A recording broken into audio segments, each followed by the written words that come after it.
Hello everyone, welcome to Crafty Hand Studio Backstage.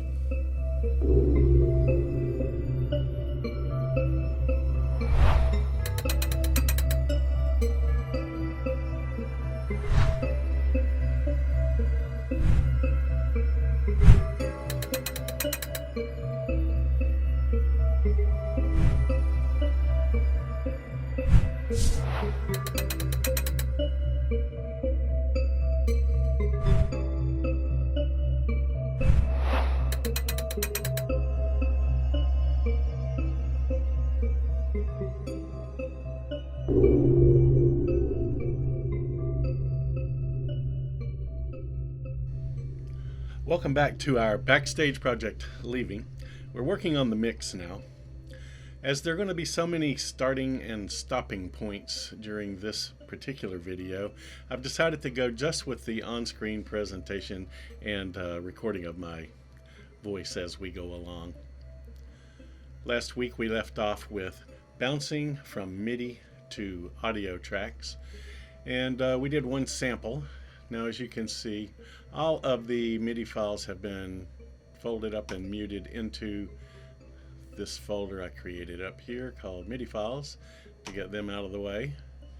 And everything is bounced to these audio files that you can see down below. Let me bring the mixer up. On this mixer, you have the option to view certain types of tracks, and all these audio files are over here on the right. All the MIDI files designated by these keys, little keys icon down at the bottom, are on the left. And we're going to hide the MIDI files now, so it's just less confusing. We just click on this. The MIDI files are gone, and now we're just looking at all of the audio files that are in the project. There's actually one effects channel showing up here, the FX1 reference file.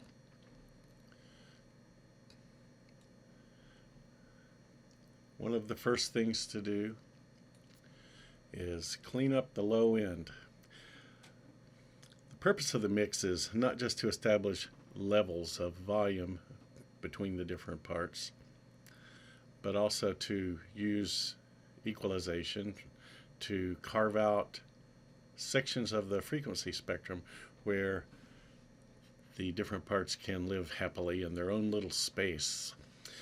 For example, a guitar might have some low rumbling sounds coming through that are interfering with or creating coincident parts with the bass guitar or a drum or a flute, any other instrument. So you want to kind of carve out a frequency where the instruments can live and breathe in the mix. The sum total of all the parts will create a final master stereo track, and you want to be able to hear everything in there. So you have several dimensions to work with: frequency, volume, panning, where you place things on the physical stage, left, right, center. And that's what you do in the mix, is try to sort those things out and get it all blended together in a nice, happy musical creation. Let's look at the bass track. Here's the wave file. No need to get down to looking at the actual waveform yet.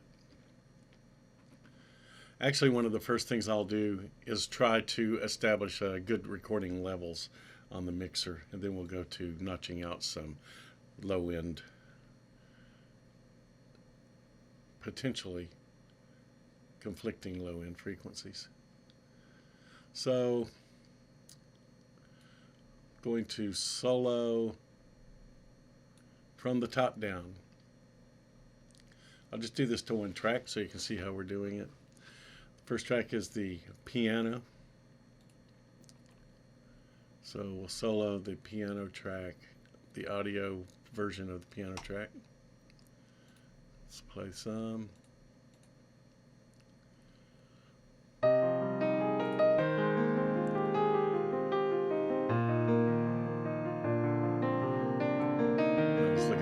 the mixer.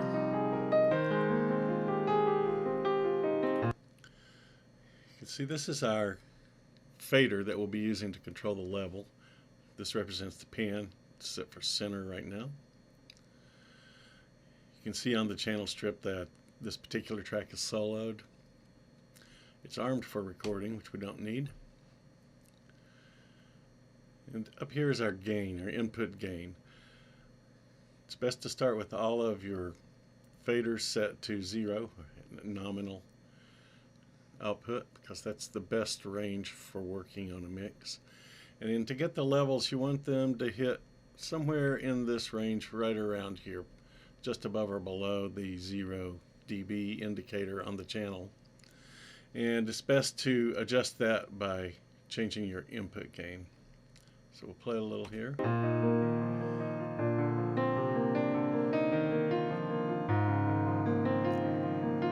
See, that's a little below the mark, so we're going to adjust the gain up some.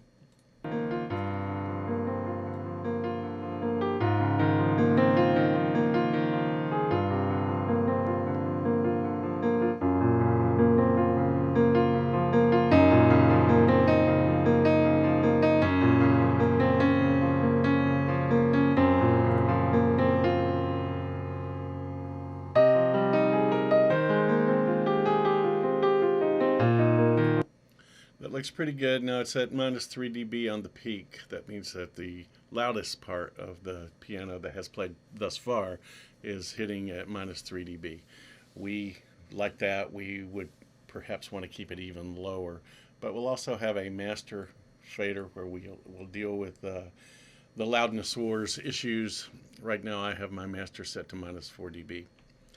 I'm going to pause the video while I go through each and every instrument, adjusting the input gain to a nice healthy level so that they're hitting right in this comfortably workable range of volume.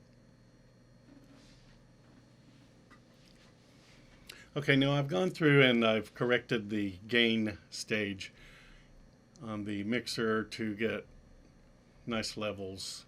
Let me bring the mixer back up here and show you. You can see some of these gain stages are cranked pretty high. You can also raise the level of the waveform volume if you prefer by selecting the audio in the main project window and go into this volume control here, and you can crank up the level here too. The next thing I usually do is to remove DC offset from all of the audio files. DC offset's a mysterious occurrence in audio. Sine waves are audio waves, and they cross say this is an imaginary line here. This is 0. The sine wave goes like this, plus and minus, and where it crosses is at a 0 electrical charge. Now sometimes it doesn't register exactly at 0. It'll be offset by 0.5 or some other number, some random number. And these things are caused by the different effects that you're using, different instruments that you may be using. It's an electrical anomaly, and you can remove it by using a high-pass filter at 5 to 10 hertz. Or there are plugins. In this particular software, Cubase has a plugin for it. Let me just go through and select all the audio.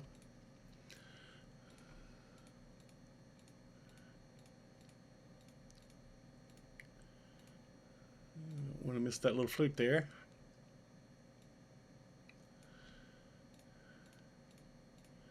And there's a audio processing plugin here for removing DC offset.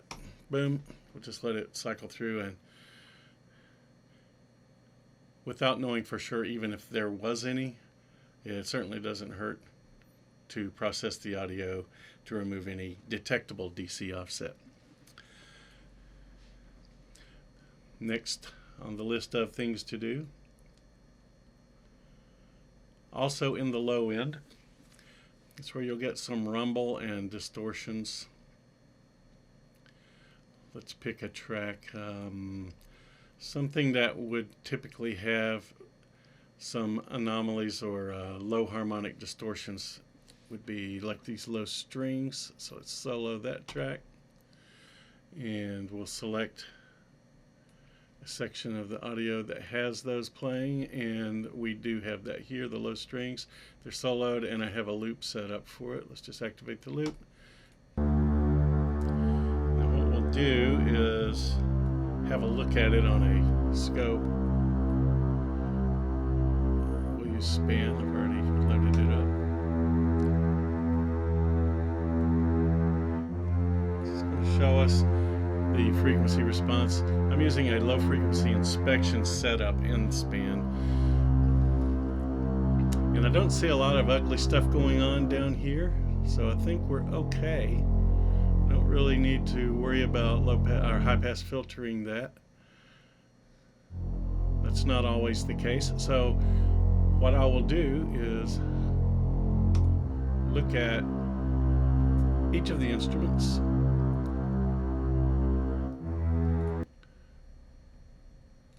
Let's have a look at the distorted bass. Maybe something there worth looking at.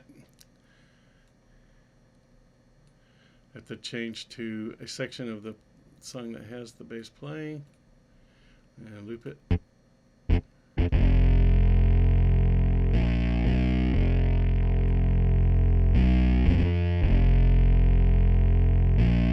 Back to the mixer.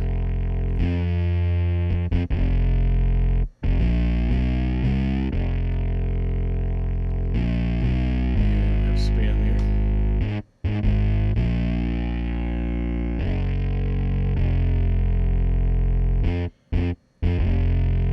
There is some information down here below 20 hertz. And what we're going to do is get rid of that. The way we will do that, excuse me if you couldn't understand me with the bass playing underneath. To get rid of that low end, we're going to throw a high pass filter on it, and at the same time though, I want to EQ that bass. So let's go ahead and choose a plug-in for it. I like this Solid State Logic EQ module. And there's a preset in here for the bass.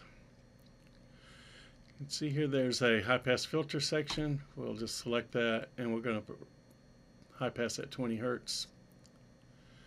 I'll leave this bypassed. We'll start playing it, and then I'll toggle it in and out so you can hear the difference in the EQ'd bass with the high pass filter in and the raw signal.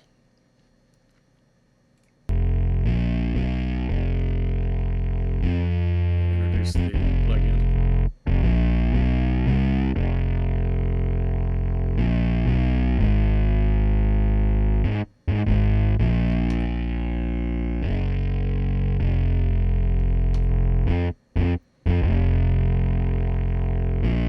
Okay, that sounds a lot fatter. It's a much more clean sound for a distorted sound. It's very clean now.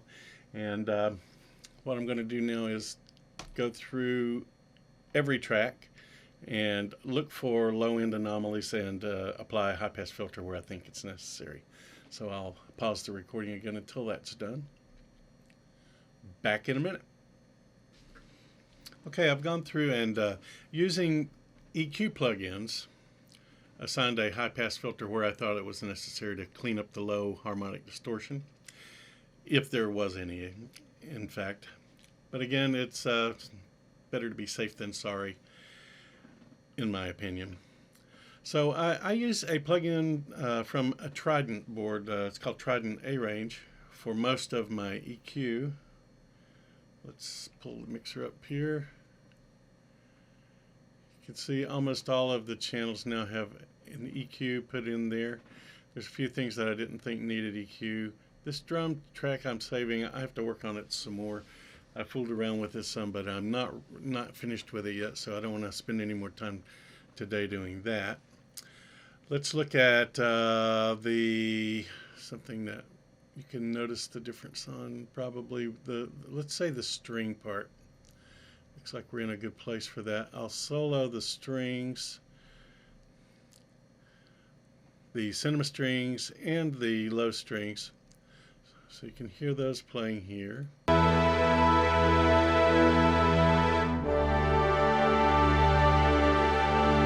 Bypass the EQ.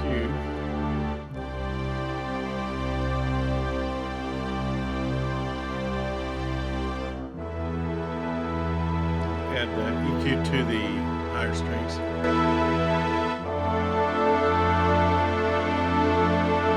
And to the low strings.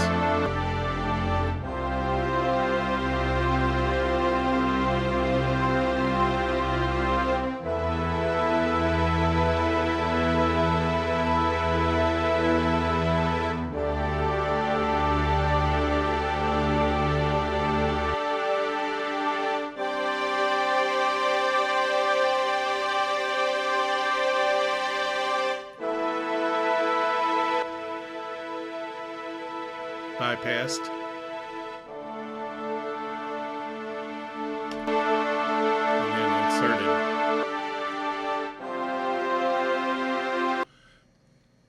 Okay, now I've done that to most of the channels, tried to EQ the instruments so that their sounds fit into a slice of the full spectrum.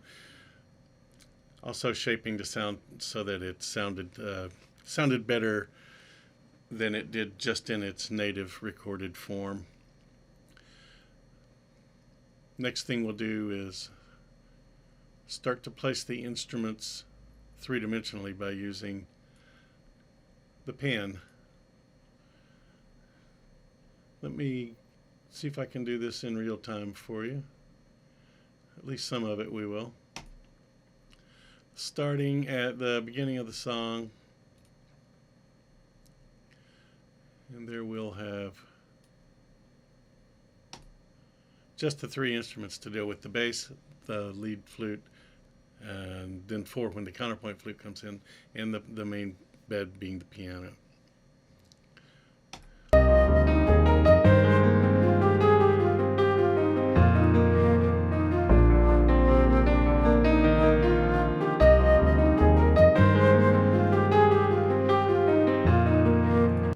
Leave the bass centered, and it's panned into center now. That's fine. I think this lead flute, I'm going to move off to one side, like halfway to the right. That'll open up some space for the piano, and the piano I'm actually going to lean a little bit to the left of center, just to see how that sounds.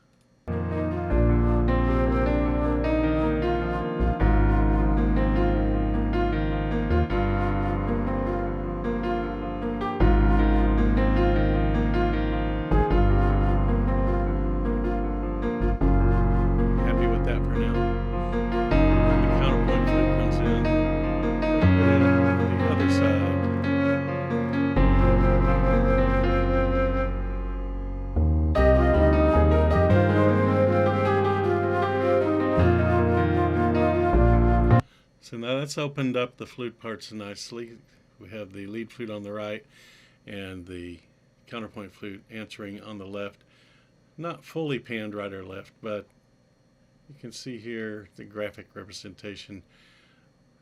36 left. The maximum possible is 97, so we're going about a third off to the left. I'll go 39 to match the 39 offset on the lead flute to the right side. And I think the piano, I'm going to take just a hair more and see how that sounds.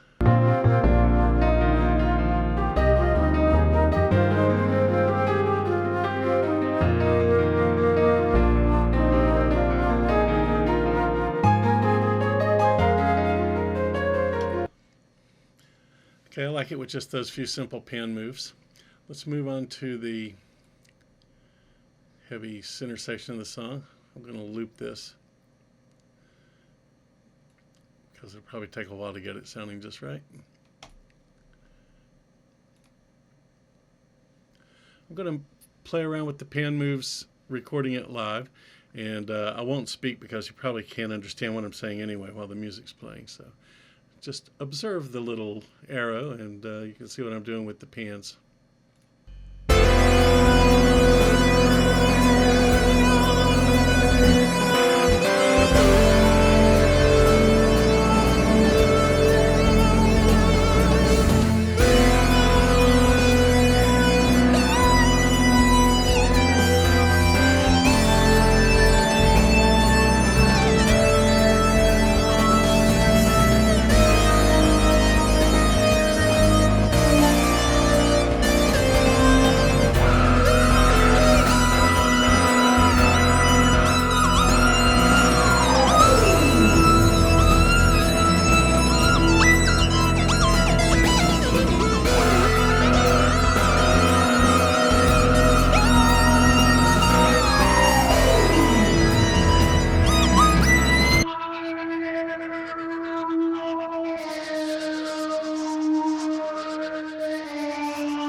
scream moving from left to right as it enters. You can do that by several different means. We'll try to do it just by grabbing the fader here, and we'll write it as we go. That should record the motion.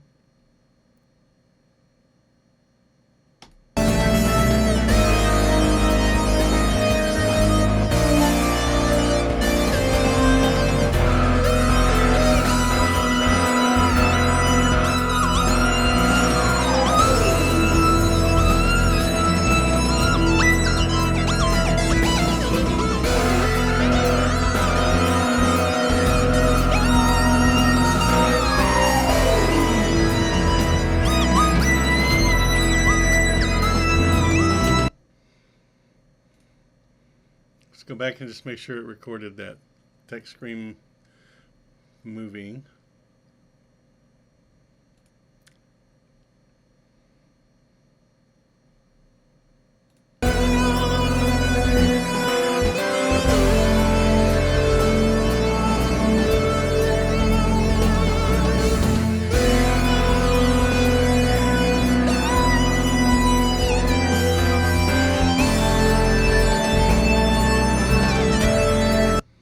See, I've disabled the write automation, and it's just reading now. So when it gets there, you should be able to see and hear the text screen sound move from right to left. Go ahead and solo it when it gets there so we can verify it completely that it worked.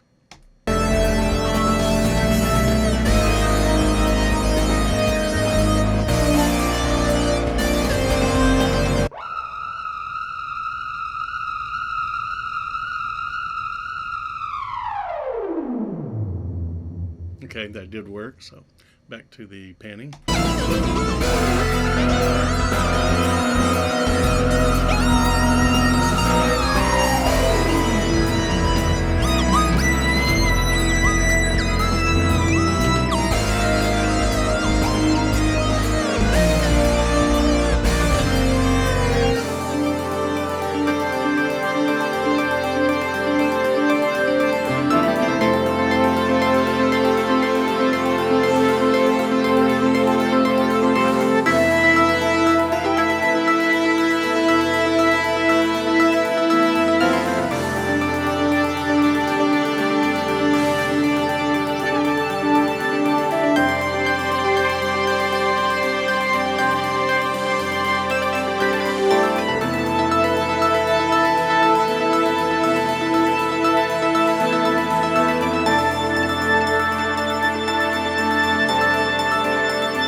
Okay, you can see what I'm doing there. I'm just moving the pans to locate the instruments on the three-dimensional stage left and right.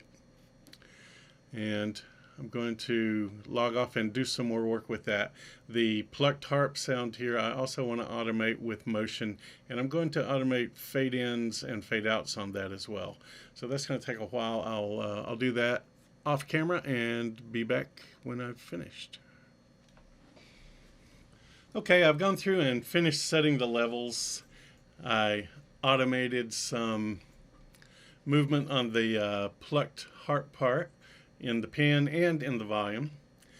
And then I added some EQ to the drums to try to bring them out a little bit, and went through and set levels through each section of the song. That break, while obviously very short for you, was about 4.5 hours for me. It takes a long time to do this, and you actually need to take some breaks every now and then because your ears will get tired. You'll start to hear things that aren't there and not hear things that are there if you're not careful. It takes a very long time to do a mix properly, several days, at least for me. I'm sure there are guys who can do it a lot faster. I added just to the end, let's see if we can see these, in the mastering section, if you will. This is not a mastering session, but I threw in some a multiband compressor on the stereo master channel out. Let's have a look at that. Multiband compressors are really very nice. You have to be careful though, because you can suck the life right out of a mix with one if you use it less than judiciously. So you can goose certain sections of the frequency spectrum without affecting others, which is quite nice. It'll help to level out the volumes through the song. Not a lot put in here. I used it to pull the output down to minus 1.9 dBs to help with the summing, because I was getting some peaks again, even though I was very careful to keep all my levels well below the clipping line. And let's see, what else did I do? I just put a Apogee UV22 high resolution dithering plug-in in just to make sure it gets to the 16-bit 44.1K resolution that it needs to be for a CD. That's pretty much it for the mix. Let's see, I'll go ahead and play the whole song for you. When I listen to this tomorrow, I'll probably change it again. But for now, and for the purpose of this demo, I think it has touched on most of the aspects of the mix. Let's see, is there anything? I did add some on the insert channel for special effects. I have a reverb.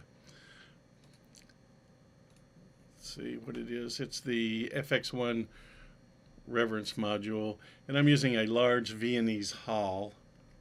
Let's see if I can pull that up there for you to see. So you can see a graphic representation of the tail. And I did just add a little bit of reverb to those chimes that I used at the percussion area. And I pulled in some, automated it to add to the end of the tails of the synth lead as it went into the very ending part. So they had a little bit longer reverb tail there. So here's leaving mixed the way it's going to be for now.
Okay, there we are.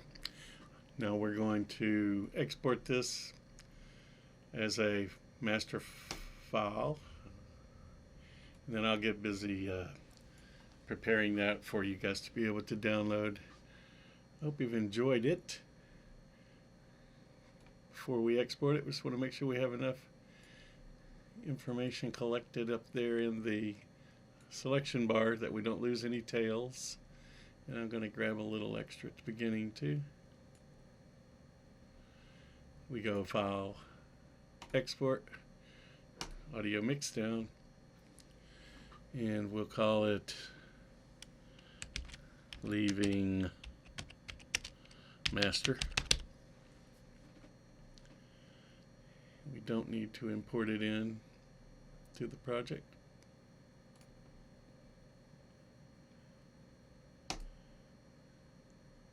And as that exports, we'll leave it until next week when we're starting a new Backstage project.